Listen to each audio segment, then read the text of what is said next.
is All right, tough. so before we talk about the Mets, who've just been on a great roll, they're a half game out of the wild card. They won yesterday, and the Braves didn't play. I've got a conundrum, guys, and I think Don's the one who could probably lead me the best way. All right. I'm in Texas. Tejas. Doing the game yesterday, fifth inning, I get a text from the guy who sings the opening theme. You're in Texas? Like, the Yankees being in Texas, Right. total surprise to Joey Salvia. I'm sure it was in all the papers going into the series. Right. No, You would think. No clue. Even the local news would say, "Oh, the Yankees are in town." So then he's upset. My wife and kids are in Jersey. My wife and son is in Jersey. I've been alone all weekend. I said, Joey, I was in New York over the weekend. This is while the game's going on. And he goes, well, can we get together? Now, here's the problem. 3 night games. I got to get here early to do the radio show. And without getting into the specifics, been dealing with some medical issues, and I don't feel great. I don't even want to get out of bed most of the days. So that being said, do I force myself to get up early tomorrow and have breakfast with him? Well, all I know is, Michael, since Joey relocated to, I believe it's Fresno, Texas. Yes. Which is a suburb of It's an hour away from the hotel. But he has always made the effort to meet me at the hotel. So there's been 2 times I've been in Dallas since he's been there, and both times we've had breakfast. But it's again, I'm not trying to put pressure on you. It's just I make the effort. Now But he's you're the one not that drives, undergoing like issues like I am. But you're going to have breakfast. No, I never have breakfast ever. Well, who doesn't have breakfast? It's the most important meal of the day. I do not. Well, this is a Peter. I rarely have breakfast. Really? Yeah. When I'm on the road, this is what I do, because I got to do the show from the stadium or the arena, and I have a big breakfast, a nice breakfast, and then that keeps me until Not me. until dinner. Nope, I stay in bed. So you won't get out of bed to meet him downstairs. I guess I should. I know you're at the going to guilt me restaurant. into it, so I should. I guess just I saying, will. Wait, no. Listen. Oh, wait. So, how far away is he from An you? hour. If you were here and like he was visiting here, you'd have some kit coming. You're in Texas. You got to do whatever. And he'll meet at the hotel. Yeah. You have to. And if it's the same hotel the Rangers stay at, right around the corner, there's a really nice kind of like 50s diner vibe. Oh yeah. What are you place doing? that you can have go. Michael, it really looks. Do what you want. You don't even realize how tough it is for me to get out of bed. I get that, but. This is Joey Salvia. I get it. You're in his neighborhood and not making any kind of an effort.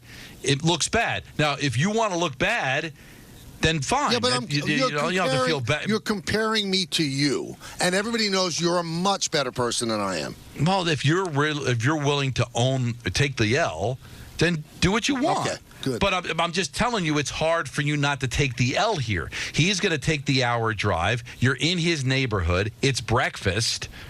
You're entitled not to do it, but you want me to say you're not a bad guy? I can't do that. You gotta. If you're able to work, you gotta have breakfast with them. No, you're okay? What do you mean? No, but you're making it sound like you got some issues. I feel awful. But I'm not complaining because you said about a week ago that I complained too much, so I stopped.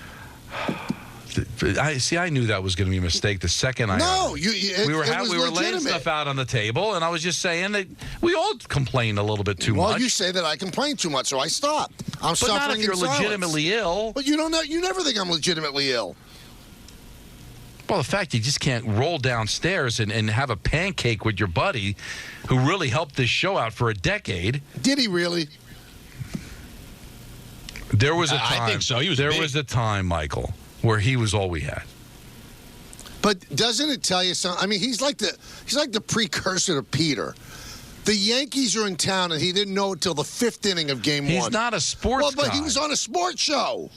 But that was since 2012. Wait. He's not worked in sports. Why on He's earth? a Yankee fan, but he's not really. Right. Why would he care that much? He just cares about seeing his friend. And he reached out to you because he was hurt, that you knew you were going to Dallas and you didn't reach out to him. It was really a cry for help. So, listen, you don't have to listen to the cry for help. You could turn the fan up so you don't hear it. But I can't then tell you you're a good guy for doing it. Do what you got to do, Michael. Be you. But I'm not going to sit here and tell you it's okay to be. Yeah, and nor can you justify situation. it under the guise of he should know the Yankees' schedule. Like, that doesn't even make sense. Now, you know what? You guys make good points. And you know what? I will probably drag myself out of bed to have a meal that I never have. Well, what time are we talking? I got to leave the hotel at noon to get to this ballpark to do the show. So you can't sit there and have a bowl of Frosted Flakes with a guy at 11 o'clock. I haven't had cereal in like 20 years. Right, then watch him eat. Well, that'll be fun. How about just meet him in the lobby? Just give him a hug. But you know what? And sit down and talk. The hotel we're staying is very high end. He's going to walk in with that Abe Lincoln white beard. It's gonna look bad. Oh, so you're embarrassed of him, is what you're saying. I really don't remember the hotel.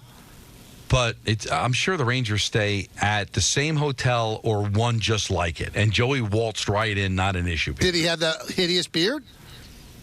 No, this was a couple of years ago. He's got that hideous beard now. No, it's not. Do you think it's hideous? Oh, my God, it's awful. It literally ages him 25 Peter, do you think years. it looks hideous? I think he looks good. It's an Ebro beard, right? Yeah. It's no different than Ebro's beard. And you know what? I think Ebro Joe looks good. You know how I feel about Ebro. Love him. Yeah. But it makes him look older. He's an incredibly handsome man. No, yeah, and it makes him look older. Well, no, Ebro's beard is probably more unkempt than Joey's, and it's like graying. But that just Joey's is outright gray. But it also looks spectacular. Yeah, it's trimmed. I got no issues. It's long, but there's no issues with it. It's molded. I got no issues with how Joey looks. My issue is that Michael can't look forward to getting some eggs and bacon and some pancakes, but he's not a normal person, so he wouldn't eat those things. Let's start with Diamond Notes. Yeah. Brought to you by London Jewelers. The Mets went on a road trip that had the potential to be a killer, and they were 7-3. And let's all be frank, maybe they should have been 9-1. That's how well they played. So they split 4 with the Padres. They took 2 out of 3 from Arizona. And then you know what they did with the White Sox? They kicked them to the curb like they deserved to be kicked to the curb. And they swept them. 7-3. Then they start the homestand after a long 10-game road trip. And you figure, well, this is a letdown game. Letdown. That's what you think, right? They have a pretty good chance to lose to the Red Sox. And these games are huge for the Red Sox because the Red Sox are on the outside looking in right now, getting into the postseason. And they beat them 4-1. Severino gave them 7 innings. So I still contend, you can get mad at me, everybody, that they're not going to make it because the Braves have a ridiculously easy schedule while the Mets still have to play the Phillies a lot. They have to play that 3-game series with the Braves, but I can't be a phony. I did say that when they play that 3-game series at the Braves, they've got to be at least within 1 game. Well, they're within a half game. Obviously, though, it's 1 game because it's 1 game in the loss column, and yesterday the Braves were idle. You got to give the Phillies credit. They did exactly what they were supposed to do. They took 3 out of 4 from the Braves, and the Braves are not a great team. And the Phillies have been struggling, too. But the Phillies played hard. They won those games. Now, will the Braves bounce back? Again, the Braves have an easier schedule than the Mets, but I got to give them credit, Don. 7-3 should have been 9-1, and then start up the homestand. And I got to give Met fans credit. That was the biggest crowd of a non-giveaway day since the Yankees were in town. So their fans are supporting them as well. They've won over their fans. It's all, as Aaron Boone likes to say, Don, it's all right in front of the Mets right now. You got to be proud of them. They're a game back in the loss column, but a half game back of the Braves, and they've got those 3 games with the Braves coming up later this month. So even though the Braves' schedule is a lot easier, and they're going to be taking on Colorado while the Mets are playing the Red Sox, you could still stay within striking distance that you can control your own destiny in that series. I'm with you. I think the Braves are banged up, so I'm really not sure what the Braves are. If you want to say the Diamondbacks are better, although the Mets have played very well against the Diamondbacks and they played very well against the Padres, where they are in the standings right now, they're going to be tough to catch. But I think they can hang around here, and I think they can get to 90 wins. And I heard them talking about it this morning. Rick is of the opinion, and I think you'll probably share this with Rick, that you'd be very disappointed if the Mets don't make the playoffs. Dave took the opinion of, hey, if they get to 88 wins, if they get to 90 wins, yeah, I'll be disappointed if they didn't make the playoffs, but I could still see something that, hey, this was a fun season. They gave us a ride. They did the best they could. They didn't make it. And Rick destroyed Dave for that opinion. Well, Dave's one of those guys who's afraid to be hurt. Well, but you just outlined it, Michael. Like, the Braves have an easy schedule. The Mets can continue to win at a tremendous clip, take 2 out of 3 from the Braves, but still circumstances because of the easier schedule could have the Mets end up losing this wild card race by a game. And then are you going to look at it and be punching the wall and wanting people fired and disgusted? Or are you going to say, man, I really would have liked to make it, but boy, that was a fun season, and I believe they might be able to carry this over to next year? Because Rick said all these one-year contracts, what is it going to matter? Because it's going to be a different team next year. I agree. But I could look back at the season and go, we've discovered a true leader in Francisco Lindor, who is going to finish second, I think, in the MVP and might get some first-place votes because the Dodgers might still make the playoffs without Ohtani. No shot the Mets are even in this race if Lindor wasn't here. And I found out that I've got a really good manager, and I think David Stearns knows what he's doing. So I understand making the playoffs, but I could still see value in winning 90 games and just missing because the manager's sticking around, Lindor's sticking around, Stearns is sticking around, and I believe that Cohen's money is going to really be able to spackle some of the holes that they have. And some of these one-year contracts, Michael, might come back. Some of these guys might actually be on this team next year, even though they're free agents at the end of the season. So I'll be disappointed if they don't make it. But you outlined it, Michael. They could play well and still come up short. Is that a failure if that were to happen? Well, you know what I always say through the years we've worked together. You got to recalibrate your expectations. So when they started off the way they did and they had the bad start to the season, if you said, okay, if they don't make it, I understand. But they have played very, very well. They go 7-3 on this road trip. And again, they should have been 9-1. So now I think you can expect a level of disappointment if they don't make it. Would you say the season's a failure? No. No, you can't. Because then you're dealing, in unrealistic expectations.